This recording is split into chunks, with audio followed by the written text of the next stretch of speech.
ইমানের পথে অবিচল থেকে আমার মরণ যেন হয়। ইমানের পথে অবিচল থেকে আমার মরণ যেন হয়। তোমারই কাছে মিনতি আমার,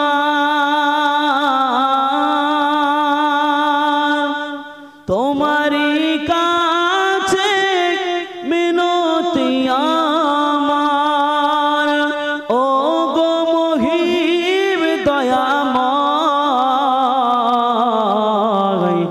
ইমানের পথে অবিচল থেকে আমার মরণ যেন হয়। আল্লাহুম্মা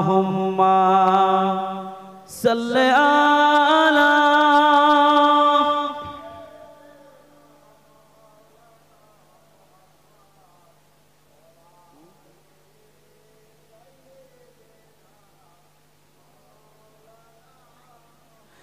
প্রতিদিন মিথ্যের মুখোমুখি হয়,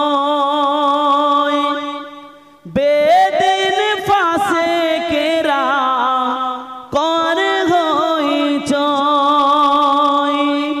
প্রতিদিন মিথ্যের মুখোমুখি হয়, বেদিন ফাঁসে কেরা করে হইচই। আজাজিলে সে গুমরাহি সুরগান করে তোলে মনোময়। ইমানের পথে অবিচল থেকে আমার মরণ যেন হয়। আল্লাহুম্মা সাল্লি আলা, উচ্চ আওয়াজে পড়েন, উচ্চ আওয়াজে জোরে পড়েন।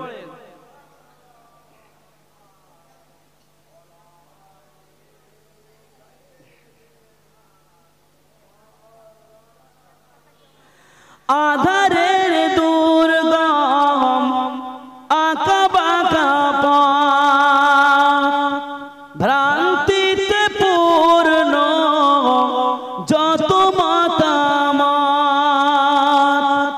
আধারের দুর্গম আঁকা বাঁকা পথ, ভ্রান্তিতে পূর্ণ যত মতামত। কখনো হঠাৎ নফসের তাড়নায় লাগে সুন্দর মনোময়। ইমানের পথে অবিচল থেকে আমার মরণ যেন হয়। তোমারই কাছে মিনতি আমার, তোমারই কাছে মিনতি আমার, ও গো মহিম দয়াময়।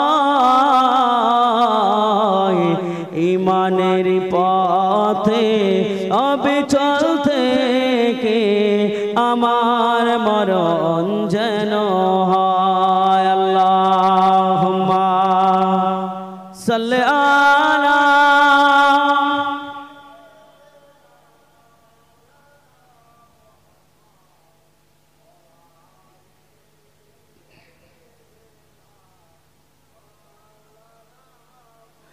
প্রতিক্ষণ সত্যের অবিনাশী ডাক, অবিরাম মনটাকে ছুঁয়ে ছুঁয়ে যা। প্রতিক্ষণ সত্যের অবিনাশী ডাক, অবিরাম মনটাকে ছুঁয়ে ছুঁয়ে যা।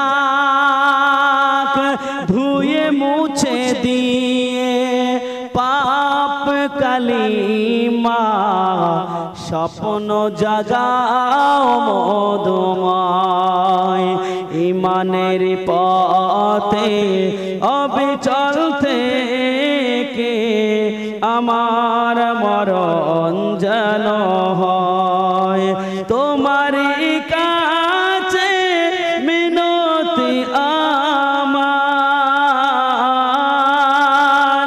তোমারই কাছে মিনতি আমার ও গো মহিম দয়াময় ইমানের পথে অবিচল থেকে আমার মরণ যেন হয় আল্লাহুম্মা সাল্লি আলা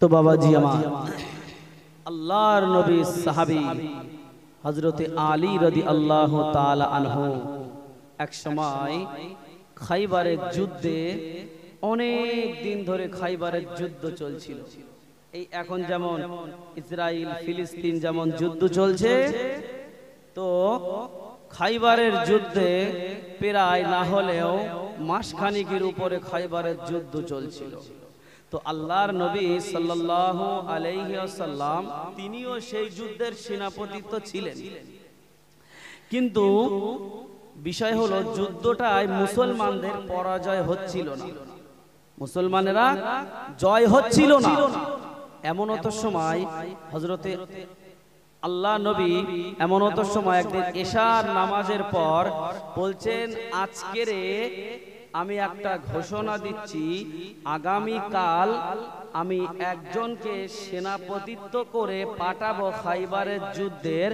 আর তার হাতে ইসলামের পতাকা তুলে দেব এবং আমার আল্লাহ পাক তার হাত দিয়ে ইসলামের জয় এনে দেবে জোরে বলেন সুবহানাল্লাহ সাহাবীরা তো অবাক যে তাই তো ওই সৌভাগ্যবানটা কি আমি হতে পারবো আমার হাত দিয়ে কি ইসলামের জয়টা হবে এমন করে সাহাবীরা ভাবছেন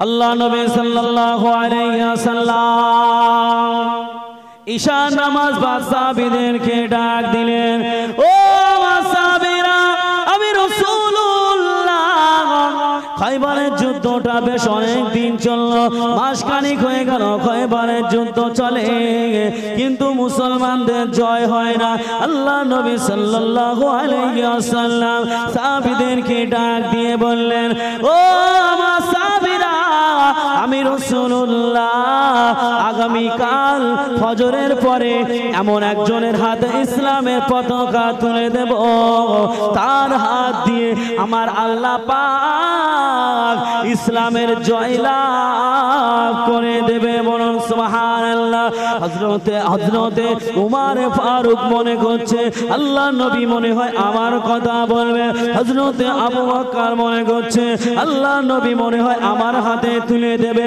হযরতে উসমান গনি মনে করছে আল্লাহ নবী মনে হয় ইসলামের পতাকা আমার উপরে তুলে দেবে এমন করে সমস্ত সাহাবীরা একে একে ভাবে আল্লাহ নবী আগামী কাল ফজরের নামাজের পরে আমার হাতে মনে হয় ইসলামের পতাকা তুলে দেবে আল্লাহ পাক আমাকে কি সেই সৌভাগ্যবান ব্যক্তি বানাবেন সমস্ত সাহাবীরা রাত্রিতে ঘুমায় না রাত্রিতে চিন্তা করে আল্লাহ পাক কি আমার হাতে ইসলামের জয় আনবে দেখতে পাওয়া গেল বাবা ফজরের আযান হয়ে গেল সমস্ত সাহাবীরা মসজিদের মধ্যে নামাজ আদায় করলো আল্লাহ নবী নামাজের পরে বসে সাহাবীদেরকে ডাক দিলেন ও আমার সাহাবীরা, আমি রাসূলুল্লাহ ইসলামের পতাকাটা তুলে দিতে চাই। সমস্ত সাহাবীরা তো ভাবতে লাগে, এ মনে করে আমার হাতে দেবে, আর একজন মনে করে আমার হাতে দেবে, আর একজন সাহাবী মনে করে আমার হাতে দেবে। আল্লাহর নবী হযরত উসমানের নাম করলেন না, আল্লাহ নবী হযরত আবু বকরের নাম করলেন না, আল্লাহ নবী হযরত সালমান ফারসির নাম করলেন না। আল্লাহর নবী ওই সময় সাহাবীদেরকে বললেন, আমি তো সমস্ত সাহাবীদের ফজরের নামাজে দেখতে পেয়েছি, কিন্তু আমার আলীকে দেখতে পেলাম না। আমার আলী কোথায়? আমার আলী কোথায়? জোরে বলেন।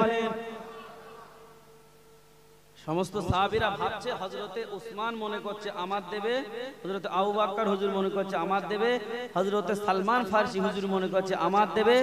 এমন করে করে সমস্ত সাহাবীরা ভাবতে লাগলেন, একে একে ভাবতে লাগলেন যে মনে হয় আমার দেবে, এ মনে করছে আমার দেবে, সে মনে করছে আমার দেবে। আল্লাহর রাসূল কারুর নাম করলেন, বলল ফজরের নামাজে সকলকে দেখতে পাচ্ছি, কিন্তু আমি তো আলীকে দেখতে পাচ্ছি না, আলী কোথায়? যখন এই কথা বলল সাহাবীরা বলছে, ইয়া রাসূলুল্লাহ, ইয়া হাবিবাল্লাহ, আলী তো আজকে ফজরের নামাজে আসেনি। আল্লাহ নবী সাল্লাল্লাহু আলাইহি ওয়াসাল্লাম আল্লাহর নবী সাহাবীদেরকে বলতে লাগলেন, ও আমার সাহাবীরা, আমি রাসূলুল্লাহ, আমি আলীকে ফজরের নামাজে দেখতে পেলাম না, আমার আলী কোথায় বলো? সাহাবীরা ওই সময় বলতে লাগে, ইয়া রাসূলুল্লাহ,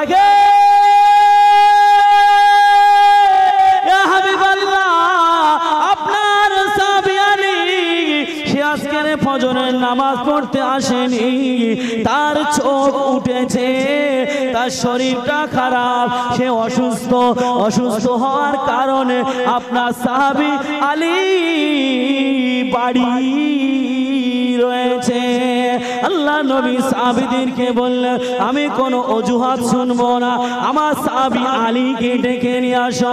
আল্লাহ নবী দুইজন সাহাবী চলে গেলেন, হযরত আলীকে ডাকতে গেলেন। হযরত আলী রাদিয়াল্লাহু তাআলা আনহু, হযরত আলী রাদিয়াল্লাহু তাআলা আনহু বাড়িতে রয়েছে। সাহাবীরা গুটি গুটি গুটি গুটি পায় হযরত আলীর বাড়িতে চলে গেলেন। হযরত আলীকে নিয়ে আসলেন। হযরত আলী দুই সাহাবীর কাঁধের উপরে ভর দিয়ে হযরত আলী রাদিয়াল্লাহু তাআলা আনহু গুটি গুটি গুটি গুটি পায় আল্লাহ নবীর সম্মুখে এসে হাজির হলেন। আল্লাহ নবীকে সালাম দিচ্ছে, আসসালাতু আসসালামু আলাইকা ইয়া রাসূলুল্লাহ, ইয়া হাবিবাল্লাহ, হুজুর আপনি কি আমাকে ডেকে পাঠিয়েছেন? আল্লাহ নবী ওই সময় বলল, হ্যাঁ বাবা আলী, আমি তোমাকে ডাকিয়ে পাঠিয়েছি। কি হয়েছে তোমার? কিসের জন্য ফজরের নামাজ পড়লে না?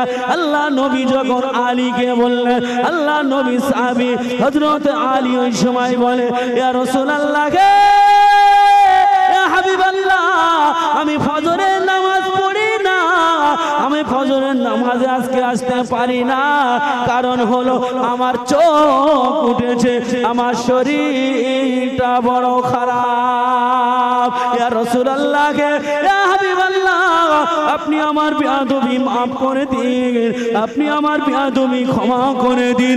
আমার শরীর অসুস্থ থাকার কারণে আমি ফজরের নামাজ পড়তে আসতে পারলাম না। বলছে, ইয়া রাসূলুল্লাহ, ইয়া হাবিবাল্লাহ, আপনি আমার বেয়াদবি মাফ করে দিন। এরকম করে আল্লাহর নবীকে বলছেন, ইয়া রাসূলুল্লাহ, ইয়া হাবিবাল্লাহ, আপনি আমার বেয়াদবি মাফ করে দিন, কারণ আমার শরীরটা খারাপ, ওই জন্য আমি ফজরের নামাজ পড়তে আসতে পারলাম না। আল্লাহর নবী ওই সময় আলীকে বলল, কি হয়েছে বাবা আলী? হযরতে আলী বলে, ইয়া রাসূলুল্লাহ, ইয়া হাবিবাল্লাহ, আমার চোখ উঠেছে।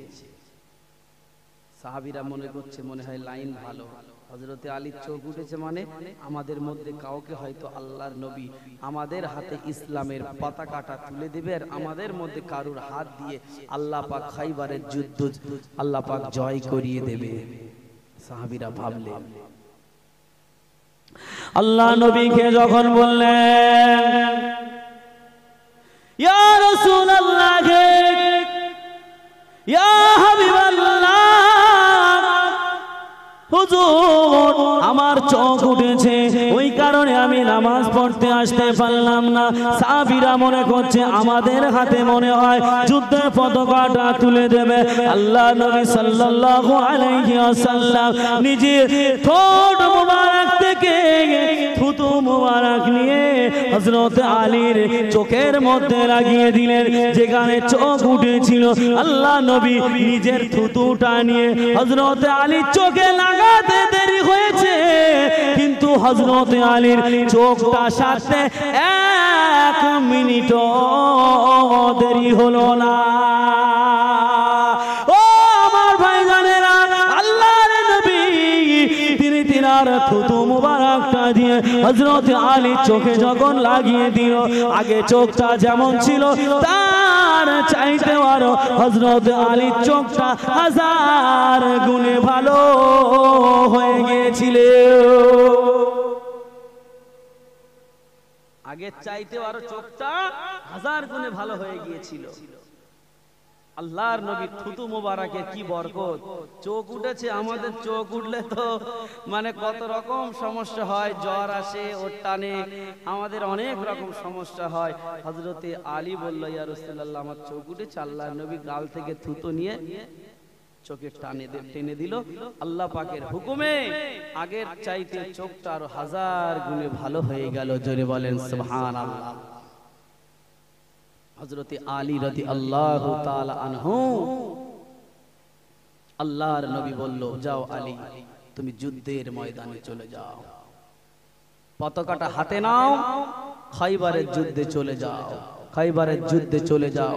আমি তোমার জন্য দোয়া করে দিচ্ছি আমার আল্লাহ পাক যেন তোমার হাত দিয়ে ইসলামের জয়টা এনে দেয়। জোরে বলেন সুবহানাল্লাহ। আল্লাহ নবী সাল্লাল্লাহু আলাইহি ওয়াসাল্লাম হযরত আলীকে যখন এই কথা বলল, আল্লাহ নবী সাহাবী হযরত আলী বলল ইয়া রাসূলুল্লাহ ইয়া হাবিবাল্লাহ, আমি আলী আমি যুদ্ধের ময়দানে যেতে রাজি হয়ে গেলাম। আল্লাহ নবী সাল্লাল্লাহু আলাইহি ওয়াসাল্লাম এবারে হযরত আলীকে, আল্লাহ নবী তরবারি ছিল যে তরবারিটার নাম হলো জুলফিকার। আল্লাহ নবী যে তরবারি নিয়ে যুদ্ধ করতেন ওই তরবারিটার নাম কি? জুলফিকার। হযরতে আলী রাদিয়াল্লাহু তাআলা আনহুকে ওই আল্লাহর নবী নিজের তরবারিটা হযরতে আলীর হাতে তুলে দিল এবং আল্লাহর নবী সাল্লাল্লাহু আলাইহি ওয়াসাল্লাম নিজের রুমাল মুবারকটা নিয়ে হযরতে আলীর কোমরে বেঁধে দিল, যাও চলে যাও, আমার তরবারি জুলফিকার আর আমার এই ঢাল আর আমার এই উন্নাতা নিয়ে তুমি চলে যাও, আমি তোমার জন্য দোয়া করে দিলাম আমার আল্লাহ পাক যেন তোমাকে বিজয় দান করে দেয়। জোরে বলেন সুবহানাল্লাহ। আল্লাহর নবী সাল্লাল্লাহু আলাইহি ওয়াসাল্লাম বলল বাবা আলী, তবে তোমাকে একটা কথা বলি বাবা আলী। কি কথা? আল্লাহর নবী হযরতে আলীকে বলল তুমি যার সঙ্গে যুদ্ধ করবে তাকে চেনো? কি নাম? মুরাহহাব। কি নাম বলেছি? মুরাহহাব। ওই মুরাহহাবের এত ক্ষমতা তার সামনে কেউ গিয়ে টেকতে পারে না, তার সামনে কেউ গিয়ে দাঁড়াতে পারে না। সে পৃথিবীর মধ্যে বিরাট বড় একটা যোদ্ধাবাজ, তার সঙ্গে যুদ্ধ করতে কেউ পারে না, কেউ সাহস করে না। যখন এই কথা বলল হযরতে আলী আল্লাহর নবীকে বলতে লাগলো ইয়া রাসূলুল্লাহ ইয়া হাবিবাল্লাহ, হুজুর আপনার কি সেই হিজরতের কথা মনে নাই? আপনার কি সেই হিজরতের কথা খেয়াল নাই? আল্লাহ নবী সাল্লাল্লাহু আলাইহি ওয়াসাল্লাম যখন আল্লাহ নবী হযরতে আলীকে বলল, হযরতে আলী আল্লাহ নবীকে বলল, ও বাবা আলী, তুমি আমার হিজরতের কথা বলছো মনে আছে?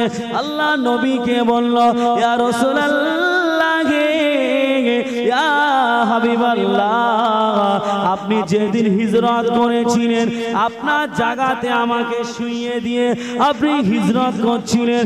আপনি যখন ঘর থেকে বার হয়েছিলেন, বেঈমান বেদিনেরা কুফারে কুরাইশা আপনার ঘরটাকে ঘিরে ফেলে দিয়েছিল। আমার নবীকে মেরে দেবে, আমার নবীকে শহীদ করে দেবে, আমার নবীকে জাহানে মেরে দেবে। আল্লাহ নবীকে এক তারিখে বেঈমান বেদিনেরা আল্লাহ নবীর ঘরটা ঘেরাও করেছে, আমার নবীকে শহীদ করে দেবে, আমার নবীকে শেষ করে দেবে। আল্লাহ পাক ফেরেশতা জিবরাইলকে পাঠিয়ে দিলেন, ও ফেরেশতা জিবরাইল, জলদি করে জমিনে চলে যাও, আমার হাবিবকে এই মুহূর্তে মক্কা ছেড়ে হিজরত করতে বলে দাও। ফেরেশতা জিবরাইল এসে আল্লাহ নবীকে হিজরত করার কথা বললেন। আল্লাহর নবীকে যখন বললেন, আল্লাহ নবী ওই সময় ঘর থেকে বার হলেন। ঘর থেকে বার হয়ে দেখে আল্লাহ নবীর ঘরটা বেঈমান বেদিনেরা কুফারে কুরাইশরা আল্লাহ নবীর ঘরটা চারিদিক দিয়ে ঘেরাও করে রেখেছে। আল্লাহ নবী সাল্লাল্লাহু আলাইহি ওয়াসাল্লাম ঘরের বাইরে বেরিয়ে দেখে বেঈমান বেদিনেরা আমার নবীকে মেরে দেবে, আমার নবীকে শেষ করে দেবে। আল্লাহ নবী কি করবে কোনো উপায় পায় না। আল্লাহ পাক ফেরেশতা জিবরাইল মারফত বলে দিল, ইয়া রাসূলুল্লাহ, ইয়া হাবিবাল্লাহ, আপনি এক মুষ্ঠ বালু নিয়ে বালুতে ফু দিয়ে আপনি নিক্ষেপ করে দিন, আল্লাহ পাক আপনার হেফাজত করে দেবে। আল্লাহ পাক আপনাকে হেফাজত করে দেবে। ইয়া রাসূলুল্লাহ, ইয়া হাবিবাল্লাহ, আপনি এক মুষ্টি বালু নিয়ে আপনি কাফেরদের চোখে ছুঁড়ে দিন। আচ্ছা বলেন তো দেখি, ওই বালি যদি আমরা এক মুষ্টি বালু নিয়ে যদি কারো চোখে ছুঁড়ি, বালিটা যেদিকে আমরা ছুঁড়ব সেদিকে যাবে না তার উল্টো দিকে যাবে? চলে বলেন, বালিটা আমরা ছুঁড়ব, যেদিকে নিক্ষেপ করব সেদিকেই তো যাবে নাকি? আল্লাহর নবী একই প্রশ্ন করলো যে বালিটা আমি ছুঁড়বো, কিন্তু বালিটা তো সবারই চোখে তো যাবে না। ও আমার ভাইজানেরা, ও আমার মা বোনেরা, বেটিরা, আল্লাহ নবী ওই সময় বলতে লাগলো, আমি বালুটা কোন দিকে ছুঁড়বো? বালুটা ছুঁড়লে তো একজনের চোখে যাবে, অপরজন আমাকে তো আঘাত করবে। আল্লাহ নবীকে বলতে লাগলো, ইয়া রাসূলুল্লাহ, ইয়া হাবিবাল্লাহ, আপনি বালুটা ছুঁড়ে দিন, আর আমার আল্লাহ পাক রব্বুল আলামিন সমস্ত কাফেরদের চোখে পৌঁছে দেওয়ার দায়িত্বটা আমার আল্লাহর। বালু ছোড়ার দায়িত্ব আপনার, আর ওই বালুটা কাফেরদের চোখে পৌঁছানোর দায়িত্ব আমার আল্লাহ। আল্লাহ নবীকে বলছে বালুটা ছোড়ার দায়িত্ব আপনার। আপনার ঘরটা চারিদিক থেকে ঘেরাও করে রেখেছে, তো কি হয়েছে? আপনি বালুটা ছুঁড়েন, ছোড়ার দায়িত্ব আপনার, আর ঘরের চারিদিকে যত কাফের আছে প্রত্যেকের চোখে বালি পৌঁছে দেওয়ার দায়িত্ব আমার আল্লাহর। জোরে বলেন সুবহানাল্লাহ। আল্লাহ নবী সাল্লাল্লাহু আলাইহি ওয়াসাল্লাম এক মুষ্টি বালু নিয়ে এবারে কাফেরদের চোখে নিক্ষেপ করলেন। দেখতে পাওয়া গিয়েছে আল্লাহর নবী হাবিবুল্লাহকে, জনাবে মুহাম্মদ রাসূলুল্লাহকে সাল্লাল্লাহু আলাইহি ওয়াসাল্লাম যখন বালুটা ছুঁড়ে নিক্ষেপ করলেন, আমার আল্লাহ পাক রব্বুল আলামিন ওই সময় প্রত্যেক কাফেরদের চোখে ওই বালুটা আমার আল্লাহ পৌঁছে দিয়েছিলেন। বলুন সুবহানাল্লাহ। ওই সুযোগে আল্লাহ নবী কাফেরদের মাঝখান দিয়ে চলে গিয়েছিলেন। চলে গিয়ে হযরতে আবু বকর হুজুরের ঘরের দরওয়াজায় চলে গেলেন। হযরতে আবু বকর হুজুরের ঘরের দরওয়াজায় চলে গিয়েছিলেন। হযরতে আবু বকর হুজুরের ঘরের দরওয়াজায় একবার আবু বকর বলে ডাকার সঙ্গে সঙ্গে হযরতে আবু বকর আল্লাহ নবীর এক ডাকে হযরতে আবু বকর ঘরের দরওয়াজা খুলে দিয়েছিলেন। জোরে বলেন। হযরতে আবু বকর হুজুর একবার ডাকার সঙ্গে সঙ্গে আল্লাহ নবী একবার ডেকেছে, বাবা আবু বকর। এক ডাকে হযরতে আবু বকর হুজুর দরওয়াজাটা খুলে দিলেন। আল্লাহ নবী ওই সময় বললেন, ও বাবা আবু বকর, ও বাবা আবু বকর, ও বাবা আবু বকর, আমি আজকে আসবো, তুমি কি করে সংবাদ পেলে বাবা আবু বকর? আমি আজকে আসবো, খবরটা তুমি কি করে পেলে? আল্লাহ নবী কি ওই সময় বলে, ইয়া রাসূলুল্লাহ,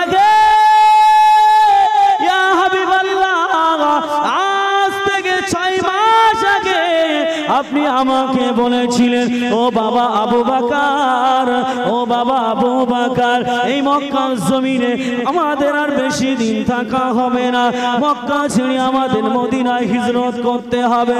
ইয়া রাসূলুল্লাহ, আপনি সেদিনে বলেছিলেন বাবা আবু বকর, এই কথাটা যেন ভুলে যেও না। ইয়া রাসূলুল্লাহ, ইয়া হাবিবাল্লাহ, আজ থেকে 6 মাস আগে আপনি আমাকে একদিন সাবধান করেছিলেন, আপনি আমাকে একদিন একটা কথা বলেছিলেন। কি কথা? ইয়া রাসূলুল্লাহ, ইয়া হাবিবাল্লাহ, আপনি বলেছিলেন বাবা আবু বকর, এই মক্কার জমিনে আমাদের আর বেশি দিন থাকা হবে না, কুফফারে কুরাইশ বেঈমান বেদিনদের অত্যাচারে মক্কা ছেড়ে আমাদের মদিনায় হিজরত করে চলে যেতে হবে। বাবা আবু বকর, এই কথাটা যেন তুমি ভুলে যেও না। ও আমার ভাইরা, আল্লাহ নবীকে ওই সময় বলল, ইয়া রাসূলুল্লাহ, ইয়া হাবিবাল্লাহ, আপনি আজ থেকে 6 মাস আগে আপনি আমাকে বলেছিলেন বাবা আবু বকর, মক্কা ছেড়ে মদিনায় চলে যেতে হবে। ও বাবা আবু বকর, এই কথাটা যেন ভুলে যেও না। ইয়া রাসূলুল্লাহ, ইয়া হাবিবাল্লাহ, হুজুর, আজ থেকে 6 মাস আগে আপনি যখন আমাকে কথা বলেছিলেন, আমি সেদিন থেকে নিয়ে আজ পর্যন্ত 6 মাস আমি রাতে ঘুমাই না। বলছে, ইয়া রাসূলুল্লাহ, ইয়া হাবিবাল্লাহ, 6 মাস আমি রাতে ঘুমাই না। ইয়া রাসূলুল্লাহ, ইয়া হাবিবাল্লাহ, হুজুর, আপনি যে আমাকে বলেছিলেন, আমি সেদিনে বাড়িতে এসে আমি মাল সামাল পত্রগুলো গুছিয়ে নিয়ে মাথায় করে নিয়ে দাঁড়িয়ে দাঁড়িয়ে আমি আবু বকর রাতে না ঘুমিয়ে আমি এই 6 মাস রাত পার করে ফেললাম। জয় বলুন সুবহানাল্লাহ। ইয়া রাসূলুল্লাহ, ইয়া হাবিবাল্লাহ, না জানি আপনি কখন আমার বাড়িতে চলে আসবেন, কখন আপনি আমাকে ডাকবেন। আমি হয়তো ঘুমের মধ্যে থাকবো, আপনি হয়তো আমাকে একবার ছাড়া বারবার ডাকতে হবে, আপনি কষ্ট পাবেন। আপনার কষ্ট আমি আবু বকর আমি সহ্য করতে পারবো না। ইয়া রাসূলুল্লাহ, ইয়া হাবিবাল্লাহ, আমি আবু বকর সেই কথা মনে করে আমি আবু বকর মাল সামান পত্র নিয়ে দরজার কাছে দাঁড়িয়ে দাঁড়িয়ে আমি 6 মাস আপনার ইন্তজারে মশগুল হয়ে আছি। আমি 6 মাস ঘুমাই না, আপনার অপেক্ষায় আপনার ইন্তজারে আমি মশগুল আছি, না জানি কখন আপনি আসবেন, এসে আমাকে ডাকবেন। বাবা আবু বকর, আমি হয়তো ঘুমের মধ্যে থাকবো, আপনি একবার ছাড়া বারবার ডাকবেন, আমার আল্লাহ অসন্তুষ্ট হয়ে যাবে, কিয়ামতের ময়দানে আমাকে হিসাব দিতে হবে। আল্লাহ পাক হয়তো আমাকে বলবে, আবু বকর, তোমাকে কি আমি দুনিয়ার জমিনে ঘুমাতে পাঠিয়েছিলাম? আমার মোহাম্মদ, আমার বন্ধু, আমার দোস্ত তোমাকে ডাকছে, তুমি ঘুমের মধ্যে আছো। ইয়া রাসূলুল্লাহ, আমি সেই কথা মনে করে আর 6 মাস আমি ঘুমাই না। ও আমার ভাই জানেরা, আল্লাহর নবী হযরত আবু বকর রাদিয়াল্লাহু তাআলা আনহু, হযরত আবু বকর হুজুরকে নিয়ে আল্লাহ নবী সেদিন হিজরত করেছিলেন, বলুন সুবহানাল্লাহ।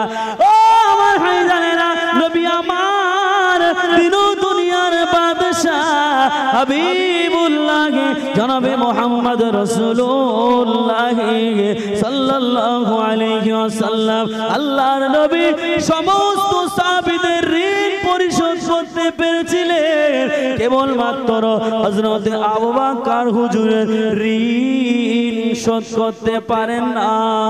হযরত আবু বকর হুজুরের ঋণ আমার নবীর পক্ষ থেকে স্বয়ং আমার আল্লাহ জিম্মাদার নিয়েছিলেন, বলুন সুবহানাল্লাহ। হযরত আবু বকর হুজুরের ঋণটা আল্লাহর নবী পরিশোধ করতে পারেনি, তাই নবীর পক্ষ থেকে আমার আল্লাহ পাক জিম্মাদার নিয়েছিলেন, জোরে বলেন সুবহানাল্লাহ। সেই আবু বকর, যে আবু বকর হুজুর আল্লাহ পাক তানাকে দুনিয়ার জমিন থেকে জান্নাতের সার্টিফিকেট দিয়েছিলেন, জোরে বলেন সুবহানাল্লাহ। তাম পৃথিবীর মানুষের ইবাদত যদি এক পাল্লায় রাখা হয়, অপর পাল্লায় যদি হযরত আবু বকর হুজুরের ইবাদত রাখা হয়, তাম পৃথিবীর মানুষের অপেক্ষা থেকে হযরত আবু বকর হুজুরের এক রাতের ইবাদতের পাল্লাটা ভারী হয়ে যাবে। তাম পৃথিবীর মানুষ ইবাদত করে, সকলের ইবাদতের মানে ইবাদতটা যদি এক পাল্লায় রাখা হয়, আর অপর পাল্লায় যদি হযরত আবু বকর হুজুরের ইবাদতটা রাখা হয়, तमाम पृथिवीर मानुषेर अपेक्षाते हजरत आबू बकर हुजूरेर इबादतेर आमलेर पाल्लाटा भारी हये जाबे। जोरे बोलेन सुबहानाल्लाह। अल्लाहर नबी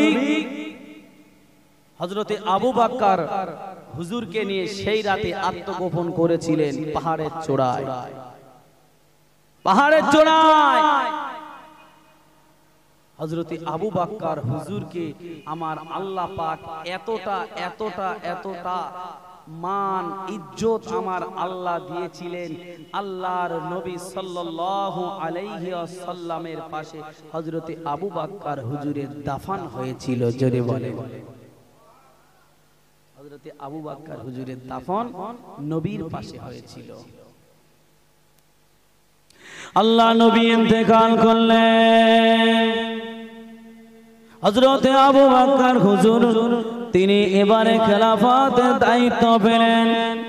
हजरत आबू बकर हुजूर तिनी बोललेन आमी जखन मारा जाबो आमार मारा जावार पर आमार लाशटाके दाफन काफन करे आल्लाह नबीर कबरस्थानेर सम्मुखे निये जाबे। आल्लाह नबीर माजार मुकाद्दासेर काछे निये जाबे। आमार लाशटाके निये तोमरा जेन आगे आगे आमाके कबर देवार कथा चिंता करबे ना। आमी आबू बकर हुजूर बोलছি आल्लाह नबीर काछ थेके पारमिशन चाइबे। आर যদি नबी आमार पारमिशन ना देय ताहले तोमरा আমার লাশটা অন্য জায়গাতে দাফন করে দেবে, আল্লাহ নবীর কবরস্থানের পাশে আমার লাশ নামাবে না। হযরতে আবু বকর হুজুর এই কথাটা বলার কয়েক মাস পর হযরতে আবু বকর হুজুর ইন্তেকাল করলেন। হযরতে আবু বকর হুজুর ইন্তেকাল করলেন। দেখতে পাওয়া গেল বাবা হযরতে আবু বকরের কথা অনুযায়ী জানাজা নামাজ দাফন কাফন হয়ে গেল। কবরের ভিতরে নামার আগে আল্লাহ নবীর কাছ থেকে পারমিশন চাইছিলেন, ইয়া রাসূলুল্লাহ, ইয়া হাবিবাল্লাহ, আপনার হিজরতের সাথী, আপনার বাল্য জীবনের সাথী হযরত আবু বকরের লাশটা এনেছি, ইয়া রাসূলুল্লাহ, ইয়া হাবিবাল্লাহ, হুজুর আপনি যদি পারমিশন না দেন আবু বকর হুজুরের লাশটা আপনার কবরস্থানের পাশে দাফন করব না, আমরা অন্য কোথাও নিয়ে চলে যাব। ইয়া রাসূলুল্লাহ, ইয়া হাবিবাল্লাহ, আপনি যদি পারমিশন দেন তাহলে আমরা আপনার পাশে হযরত আবু বকর হুজুরের লাশ দাফন করব। আল্লাহর নবী কোথায় শুয়ে আছে? কবরে, তাই না? হযরত আবু বকর হুজুর ইন্তেকাল করলো, ওনার লাশটা নিয়ে কবরস্থানের সম্মুখে দাঁড়িয়ে আল্লাহর নবীকে সালাম দিয়ে বলছেন, ইয়া রাসূলুল্লাহ, ইয়া হাবিবাল্লাহ, হুজুর আপনার বাল্য জীবনের সাথী, আপনার হিজরতের সাথী হযরত আবু বকর ইন্তেকাল করেছেন। ওই আবু বকর হুজুরের লাশটা কি আপনার কবরস্থানের পাশে দাফন করব না আমরা অন্য কোথাও দাফন করে দেব? ইয়া রাসূলুল্লাহ, আপনি যদি অনুমতি দেন তাহলে কবরস্থানে লাশটাকে দাফন করা হবে। আল্লাহ নবীর অপেক্ষাতে রইলেন। দেখতে পাওয়া গেল বাবা বেশ কিছুক্ষণ পরে কবরের ভিতর থেকে আওয়াজ ভেসে আসলো, আমার বাল্য জীবনের সাথী, আমার হিজরতের সাথী, আমার আবু বকর কোথায়? আমার আবু বকর কোথায়? আমি রাসূলুল্লাহ, আমি পারমিশন দিয়ে দিলাম আমার আবু বকরকে আমার কবরের পাশে দাফন করে দাও। সরে বলেন হুজুর আসছেন, তাকবীর দেন, নারায়ে তাকবীর, জোরে দেন নারায়ে তাকবীর, আর একটু জোরে দেন নারায়ে তাকবীর, নারায়ে তাকবীর। সিলসিলায়ে ফুরফুরা শরীফ, সিলসিলায়ে ফুরফুরা শরীফ, আওলাদে মুজাদ্দিদ জামান, নারায়ে তাকবীর। যে কথা আলোচনা করতে করতে এত দূরে আসলাম, এত দূর আসলাম, কোথায় ছেড়েছিলাম মনে আছে? বলেন তো দেখি, বক্তৃতা তো অনেকেই শুনছেন, কোথায় ছেড়েছিলাম? হযরতে আলীকে আল্লাহর রাসূল তরবারি আর নিজের সেই ঢালটা এবং আল্লাহর নবী নিজের ওই ওড়নাটা দিয়ে হযরতে আলীকে চুমা খেয়ে বলল, যাও চলে যাও, মুরাহহাবের সঙ্গে যুদ্ধ করে এসো। হযরতে আলী রাদিয়াল্লাহু তাআলা আনহু আল্লাহর উপরে ভরসা নিয়ে বেরিয়ে গেলেন। দেখতে পাওয়া গেল বাবা হুজুর এসে গেছে, তাকবীর দেন, নারায়ে তাকবীর, আর জোরে দেন নারায়ে তাকবীর। সিলসিলায়ে ফুরফুরা শরীফ, সিলসিলায়ে ফুরফুরা শরীফ, আওলাদে মুজাদ্দিদ জামান, আওলাদে মুজাদ্দিদ জামান, সিলসিলায়ে ফুরফুরা শরীফ, নারায়ে তাকবীর, নারায়ে তাকবীর, নারায়ে তাকবীর। বক্তৃতা এখানে ইতি করলাম, হুজুর এসে গেছেন।